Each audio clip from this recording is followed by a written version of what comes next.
like to welcome each and every one of you here tonight for the Tuesday, July 21st meeting of the Board of Directors of the City of Hot Springs. We have a number of board members who are joining us remote.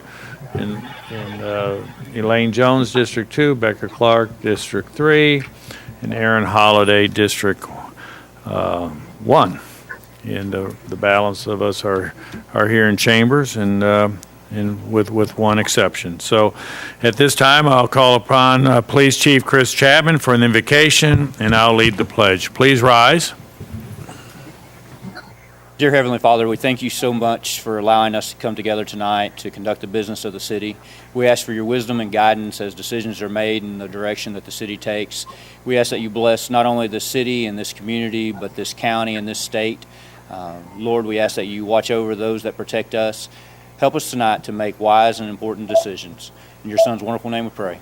Amen. Amen. Amen. Please join me in the pledge. I pledge allegiance to the flag of the United States of America, And to the republic for which it stands, one nation, under God, indivisible, with liberty and justice for all.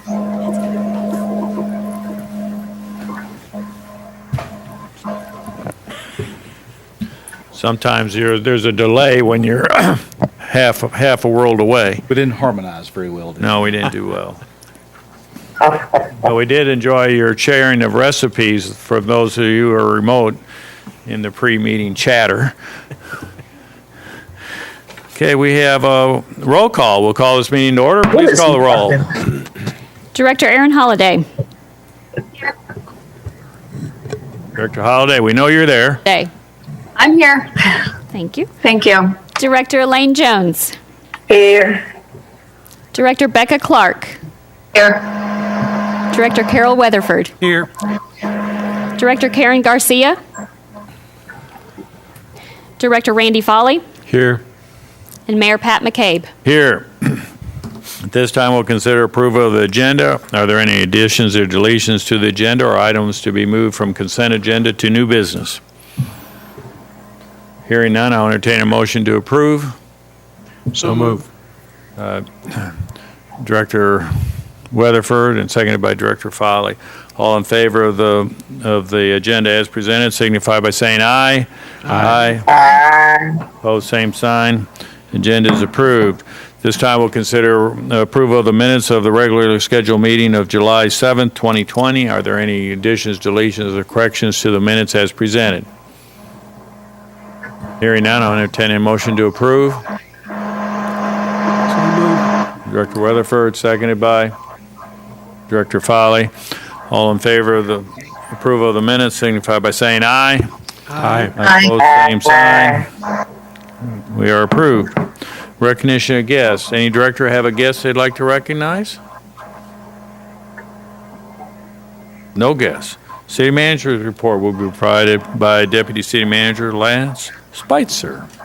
Thank you, Mayor. I'll be presenting this report in Mr. Burrow's absence. Of course, he's taken some much-needed time away, so hopefully he's enjoying himself. And with that, of course, most of this week, the short week, of course, has been dealing with COVID-19. We did start the week off with the governor's executive order, so we spent some time educating the public, educating the businesses, but also, first and foremost, ensuring that our city employees comply with this order.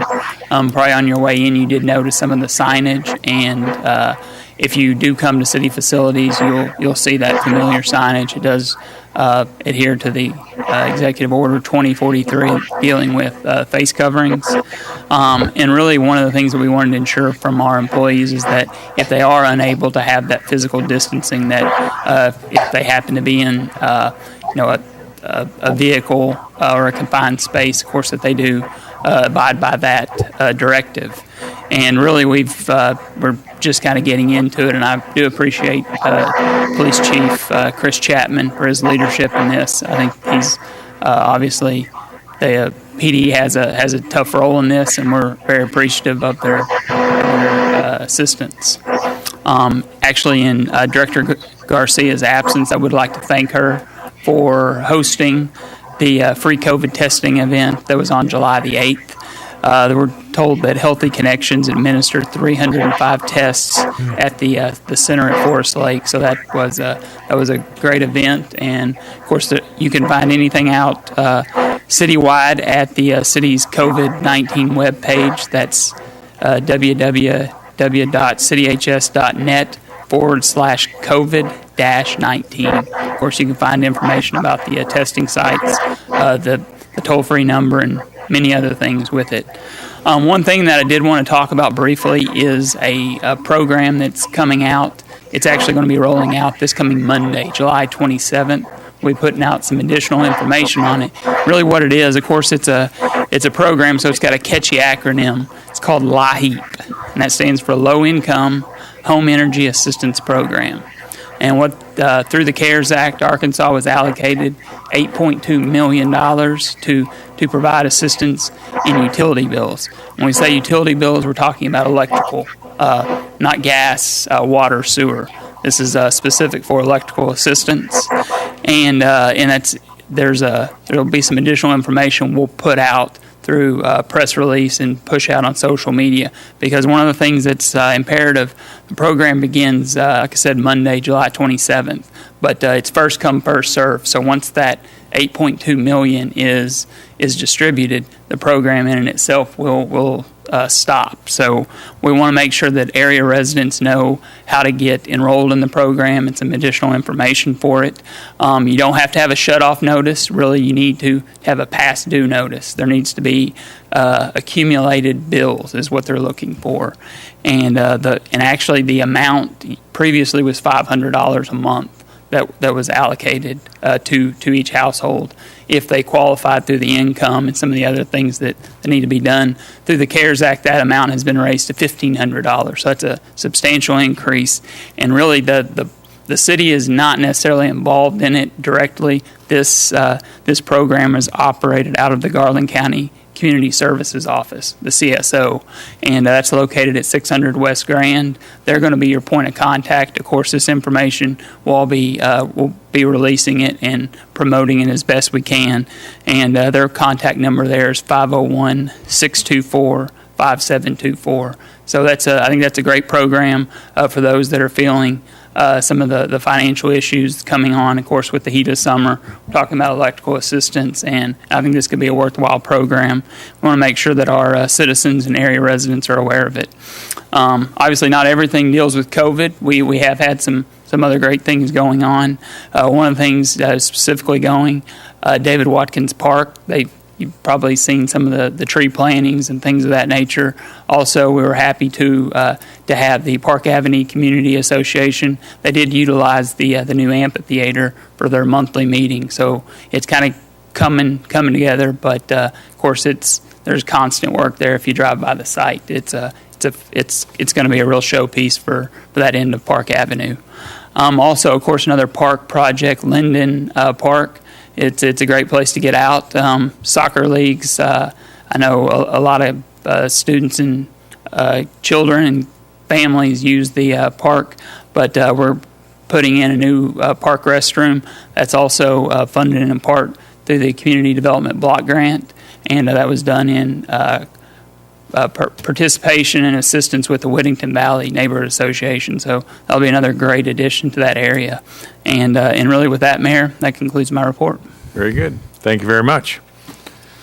Any announcements from directors regarding upcoming events? Any upcoming events that the directors would like the public to be aware of?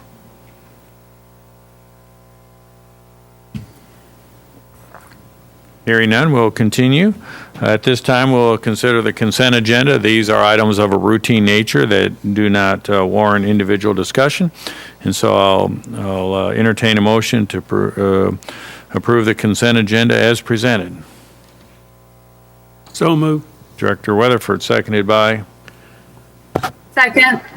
Director Holliday. All in favor of the consent agenda, please signify by saying aye. Aye. Aye. Aye. Same sign. Consent agenda is approved.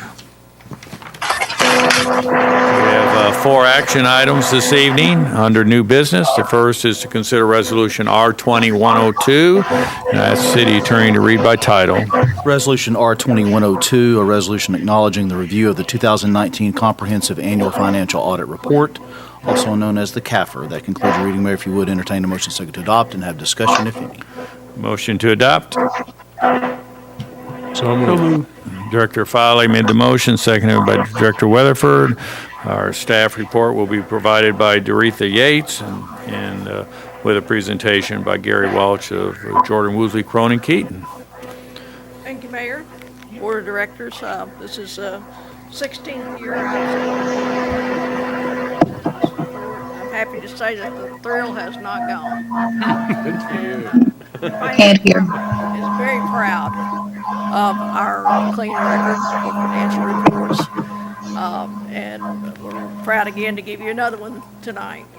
On behalf of the Finance Department, I would like to thank the board for every year passing budgets and providing us with the resources, and the technological resources that we need to do a good job. I just want to thank you. The presentation tonight will be by our auditors, Jordan Woosley, Cronin, Keaton. And we've got Christina Ellis here with us on the keyboard. And then we've got Gary Welch and Tom Moore, who've been here Gary's been here 16 years too, I know, right? So anyway, with no further ado, I'll turn it over to Gary. Thank you. Come on forward. Thank you. Good evening, board members, and I think I can take this off. And Mayor and Assistant City Director and Police Chief, I'm glad he's here. This is, as Doretha said, this is a comprehensive annual financial report, CAFR, for the City of Hot Springs for the year ended December 31, 2019. This is 184 pages long. If you've had time to read it, I applaud you.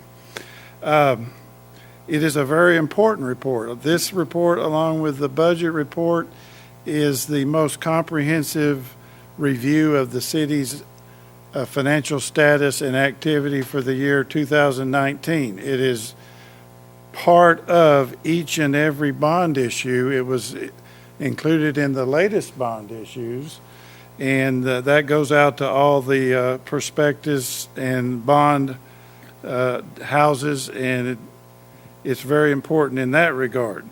Now, this report is made up of 4 basic sections, and those are the introductory section, which has the transmittal letter, and there's one important part in that transmittal area, and that is the GFOA, Government Finance Officers Association, have awarded the City of Hot Springs the Excellence Report Certificate for the 26th consecutive year.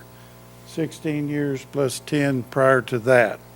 So that, and believe me, they are a highly dedicated and intensive review organization. So that is a stamp that says you have a valid report. It is presented in an excellent manner, and all the parts are included in the report.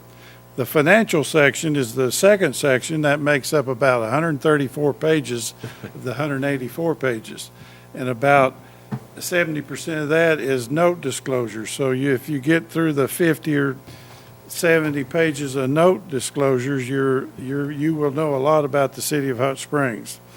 After that is the statistical section, and that highlights 10 years of demographic and economics, etc.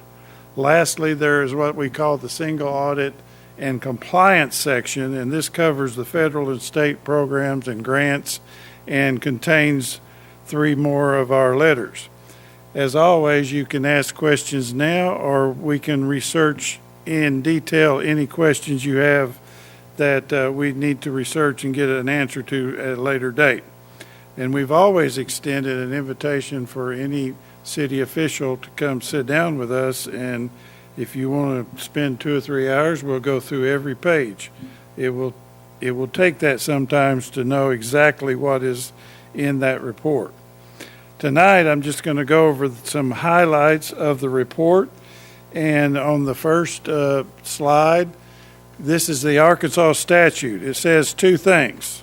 It says every city of the first class in the state of Arkansas will have an annual audit, and it will be reviewed to the board of directors, and the findings and recommendations there too. So it is a state law that your city has an annual audit, and it is subject to review in front of you. Now, the next slide, there are 4 independent auditors reports starting at page 3. This is our basic audit opinion report. It states that we we have audited the financial statements, and all of the presentations are fairly presented, and the controls are in place, and everything is presented in accordance to generally accepted accounting principles. That's when you hear the word GAAP, that's what GAAP is. It means that you presented the report in the generally accepted manner. Now, the next 3 reports are located on pages 177 and through 183. There are 3 reports. 2 of them deal with the single audit and compliance, and there we also issue an unmodified report like the first report. And when we say unmodified, that means that there's no modifications to be made to that, and all the numbers have been audited and are fairly presented. The last 3 letters deal with the federal and state grants and programs, and it also is an unmodified opinion that you had your grants under control and they were in compliance with the grant specifications. The next several slides will go over a few numbers, and I had my eyes dilated yesterday, so I'm going to refer to my sheet. But this is governmental activities. You'll see that in the last column, last number, the net position increased $516,000. Now, the net positions are in the negative, but we've gone over that several years in a row, and that is because of the pension liability that used to be a disclosure item is now a financial statement item, and I'll have a few more comments on that in a few minutes. The next slide is the business type activities. This is your water, wastewater, solid waste, airport, parking, and etc. Now, they have a different operating capacity here, and in the last column, you see they increased their net position $6,319,000. Now, that is because of increases in some rates, and they improved their position there with that activity. And then in the next slide, we have the net changes in capital assets. As a viable city, you're always adding assets and equipment. In this particular year, you increased your capital assets $8,700,000. Now, that was the ongoing water projects, the airport projects, that was in the business type, the trail projects in the governmental funds. So all of those ongoing construction funds, and if you look in the notes, you will see all of the construction areas detailed in more numbers of how much was put into construction, how much was put into finished assets. Next, we have the bonded debt. Now, there was not a tremendous activity in bonded debt, new bonded debt in 2019. There were 2 new issues. One was a refunding issue, and the other one was the 7.875, what I call the ball field bond, and that is on the city books, but it is a special obligation bond secured by the 3% ad and promo tax. So that is your primary bond activity, was that new ball field bond.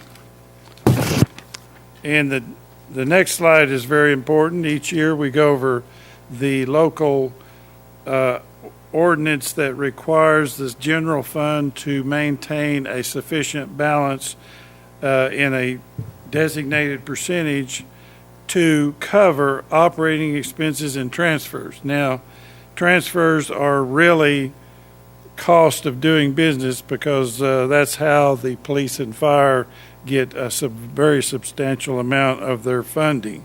So in the middle part there, you see their operating expenses and transfers. So the total coverage expenses is $24 million in the general fund. And then your fund balance is 8.241 in the top three numbers. Now, your resolution requirement is 16.5% of the 24 million, or 4,026,000. You had a good year in increasing the general fund balance from service revenue, and as Doretha mentioned in the transmittal and the front disclosures, the gaming rules changed, and that added another $1 million to the general fund in this particular year. There was growth in 2019. Now, proprietary fund, on the next slide, this is shows a $5,700,000 increase overall in the first column, and 4 out of 6 was a positive increase. The solid waste and parking was a decrease, and a lot of that is the capital construction and pension areas, and also parking got less transferred into their fund. Now, here's one of y'all's favorite subjects, is pension. There's several things to remember about pension. This is the total liability calculated for all present and future retirees. And as we've discussed numerous times, this is an actuarial annual computation that says you owe this amount of money, and these numbers can go up and down based on the number of participants, the interest rate, and the investment results. But it is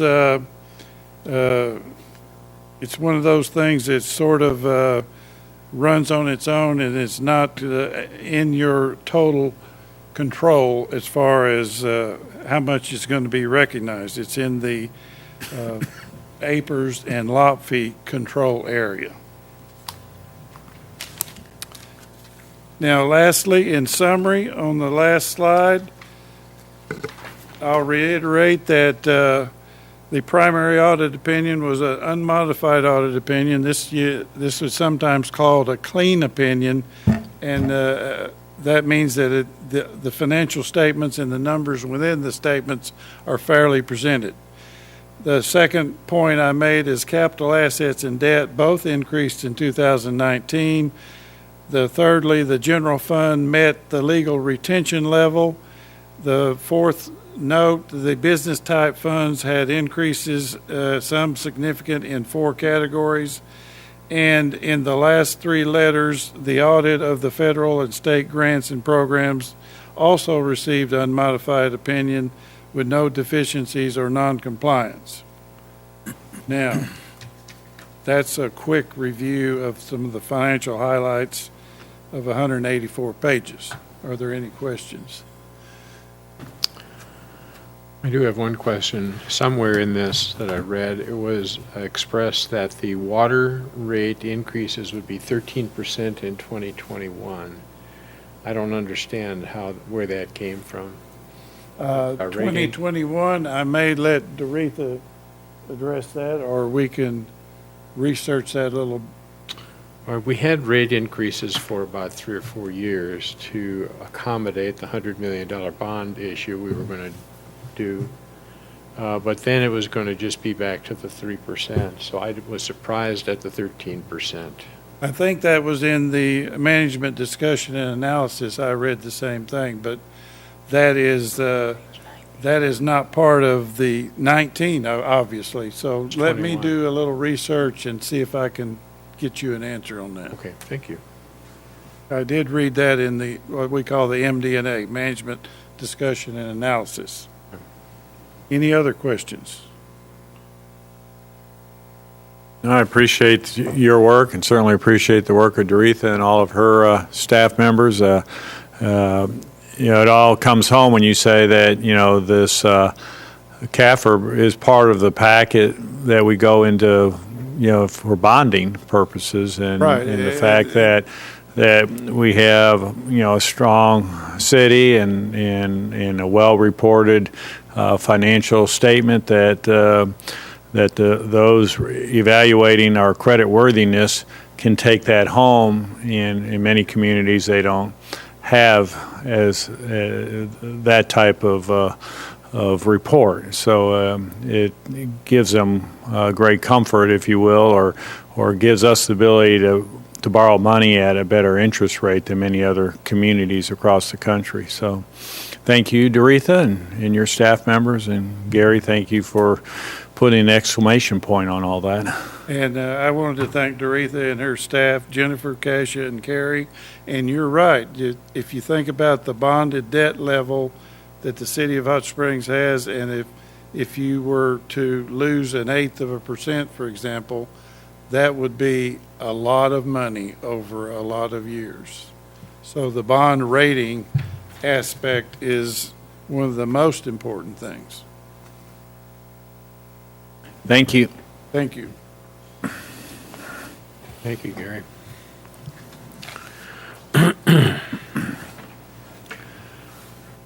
Were there any members of the audience that signed up for this No, sir. component? For any discussion amongst directors? Hearing none, please call the roll. Holliday. Jones. Director Jones. Aye. Clark. Aye. Aye. Weatherford. Aye. Foley. Aye. Mayor McCabe. Aye. Resolution is adopted. This time we'll consider Resolution R2103 and ask the city attorney to read by title. Resolution R2103, a resolution repealing Resolution Number 9627, adopting CDBG CV amendments to the fiscal year 2019 Annual Action Plan, and approving a substantial amendment to the Community Development Block Grant CDBG fiscal year 2020 Annual Action Plan AAP as amended to incorporate $254,473 in additional CDBG CV funds to eligible COVID-19 prevention and response public service activities. That concludes your reading, Mayor. If you would, entertain a motion second to adopt. Motion to adopt. So moved.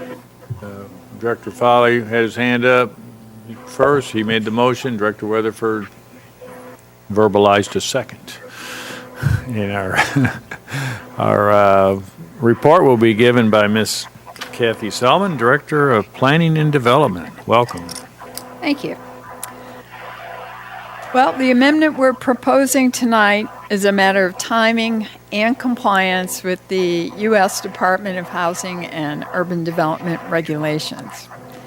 On March 27th, the Coronavirus Aid, Relief, and Economic Security Act, or CARES Act, was enacted to respond to the growing effects of COVID-19 public health crisis and included an additional $254,473 in Community Development Block Grant, or CDBG CV funding, through the U.S. Department of Housing and Urban Development, or HUD. An April 1st HUD memo indicated that CDBG CV funds and activities should be detailed in a substantial amendment to the last approved annual action plan. Resolution 9627 was adopted on May 5th, substantially amending the fiscal year 2019 annual action plan to incorporate the CDBG-CV CARES Act funds to COVID-19 prevention and response public services. Congress approved our 2020 annual action plan on June 17th prior to HUD approval of the CDBG-CV amendment to the 2019 annual action plan, thereby making the 2020 our latest approved annual action plan rather than 2019. In order to incorporate CARES Act CDBG-CV funds, the 2019 Annual Action Plan amendment now must be repealed and a substantial amendment to the 2020 Annual Action Plan be adopted. But we're making this easy for you. The goals and activities in the proposed 2020 amendment are the same as the previous 2019 amendment. It describes $254,473 in CDBG-CV funding for 3 citywide activities to prevent and respond to COVID-19. We have $126,825 for health services, needs, and supplies to include, but it's not limited to, personal protective equipment, PPE, testing supplies and equipment, $76,824 to aid the homeless, which will include a private 3-stall mobile shower and restroom trailer that is ADA accessible, and $50,824 to assist food programs. The adoption of an amended 2020 Annual Action Plan will enable the City of Hot Springs CDBG program to respond to the COVID-19 health crisis using the additional $254,473 in CDBG-CV funding provided under the CARES Act. The amendment was made available for public review and comment beginning June 25th. A duly advertised virtual and in-person public meeting was held by the Community Development Advisory Committee, CDAC, on July 8th. Comments were made in support of the amendment. The committee unanimously recommended the Hot Springs Board of Directors consider repealing Resolution 9627 and adopting the CDBG-CV amendment to the 2020 Annual Action Plan. That concludes the presentation. Very good. Any questions of Director Selman? I counted the number of times you said CDBG and CDBG-CV. It's like 130. How would you like that on your CV? You left the dash. All right, Mayor. On the one. So any questions of Director Selman? It's different but the same is what I got away.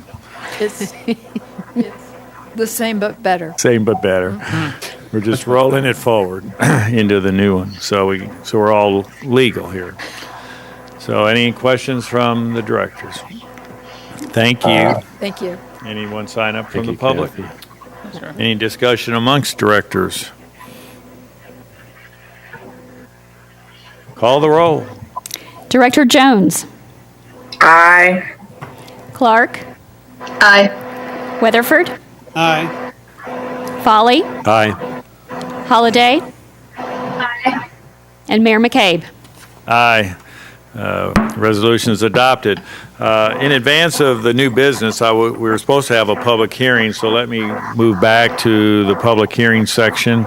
And the public hearing was on the issue of abandoning and closing Celebrate Street, located along Block 1 of Norton Addition subdivision in Garland County, Arkansas. And so at this time, I'll declare the public hearing open. Anyone like to come and speak on the matter of abandoning and closing Celebrate Street, located along Block 1 of Norton Addition subdivision in Garland County, Arkansas? Anyone here who would like to speak on that matter? Hearing none, I'll call the public hearing closed. Thank you. This time we have two final action items. They're both ordinances, and we'll first consider ordinance 020-34. And in order to move forward, I'd entertain a motion to suspend the rules and read by title only. So moved. Second. Aaron Holliday made the motion. Director Weatherford made the second.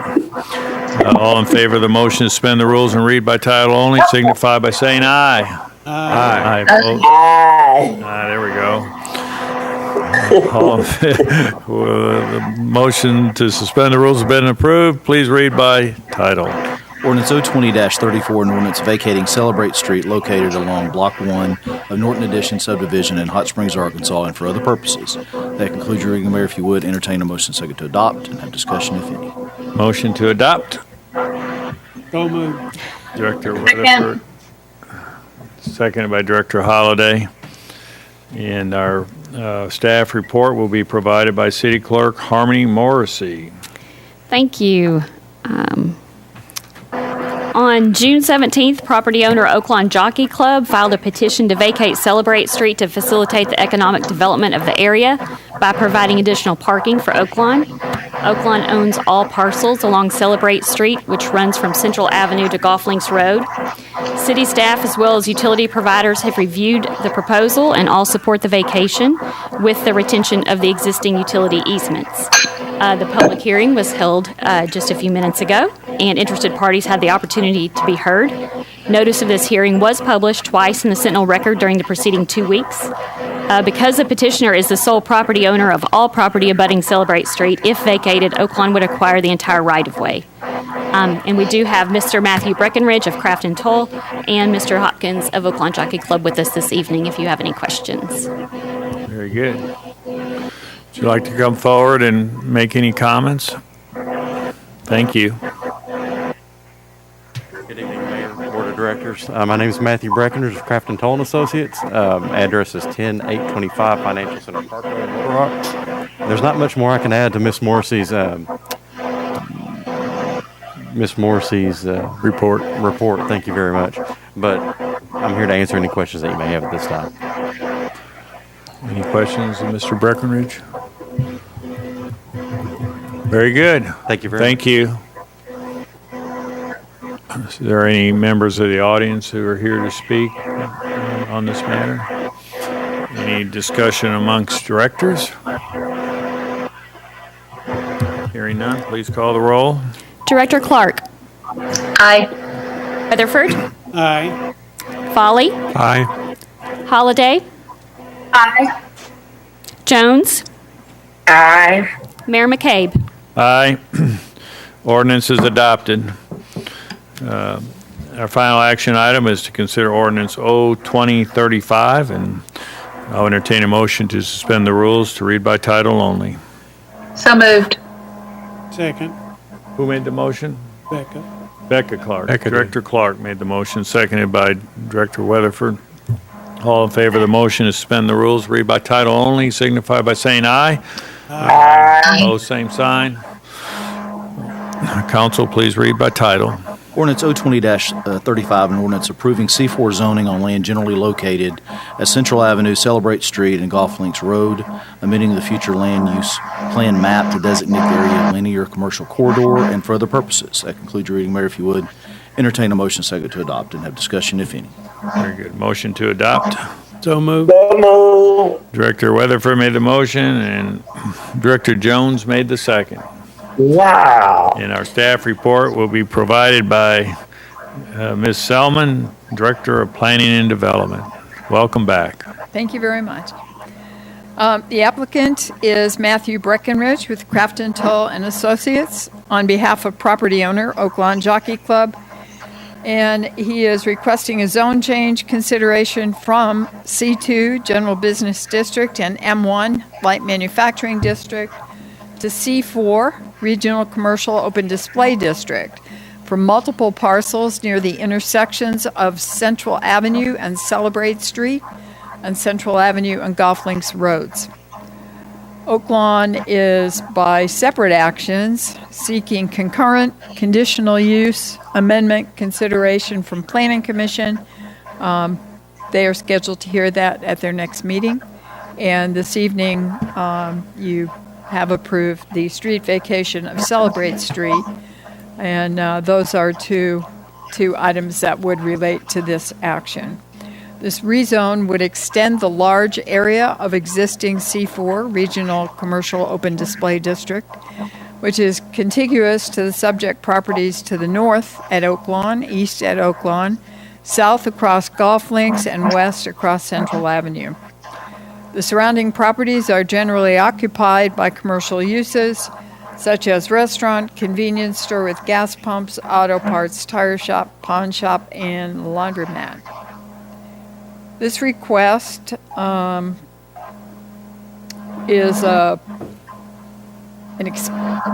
facilitate Planning Commission's consideration of an amendment to their conditional use approval to operate the racing gaming resort at Oaklawn.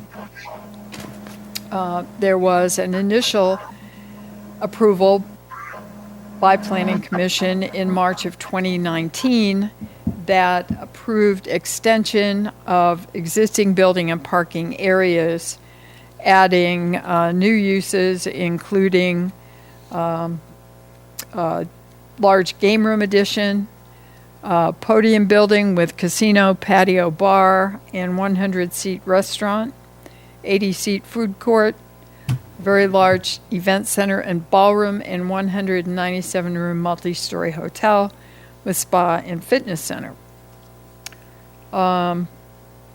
Tonight's request demonstrates compatibility with surrounding development and zoning, responds to a significant change in the surrounding physical, economic, land use, and other conditions that resulted from the passage of the conditional use in 2019, as well as issue number 4-2018 by the voters of the state of Arkansas. The rezone request is consistent with a comprehensive plan, future land use map designation of linear commercial corridor, which would match the designation of the commercial area immediately west and south of the subject property. If the future land use map is so amended, the change is consistent with the objectives of the zoning code and responds to a significant change in the surrounding physical, economic, and land uses. Planning Commission duly advertised and held a meeting on July 9, 2020, calling for public testimony. After considering the application and available information, Planning Commission, by their vote of 9-0, accepted the findings and recommendation of the staff report and recommends that the Board of Directors adopt an ordinance rezoning the subject properties to C4, Regional Commercial Open Display District, and amending the future land use plan map to designate the property linear commercial corridor, because with that change, the application demonstrates compliance with Hot Springs Code Section 16-11 and 16-29. That concludes the presentation. Okay. Any questions of Director Salmon from the board? Thank you. We have anyone from the audience sign up? No? No one from the audience to speak? Discussion amongst directors? Please call the roll. Director Weatherford. Aye. Foley. Aye. Holliday. Aye. Jones. Aye. Clark. Aye. Mayor McCabe. Aye. Ordinance is adopted. That concludes the action items to come before the board this evening. At this time, we'll have Board of Directors items for discussion. Any item for discussion from individual board members? Anyone remote who have item for discussion? Hearing none. Anyone in chambers have director have an item for discussion? Okay, Director Jones, you were kind of short on one of your trying to get a motion in, so you want to make the next You motion? thought I sounded like Aaron tonight, but that's okay, Mayor. I'll just move that we adjourn for this meeting tonight. Thank you very much. Thank you. We got a motion by the one and only Director Jones, seconded by Director Foley. Ooh. All in favor signify by saying aye. Aye. Opposed? Same sign. We are adjourned, but we are going into public comment here in about 3 minutes as soon as we switch over. So thank you.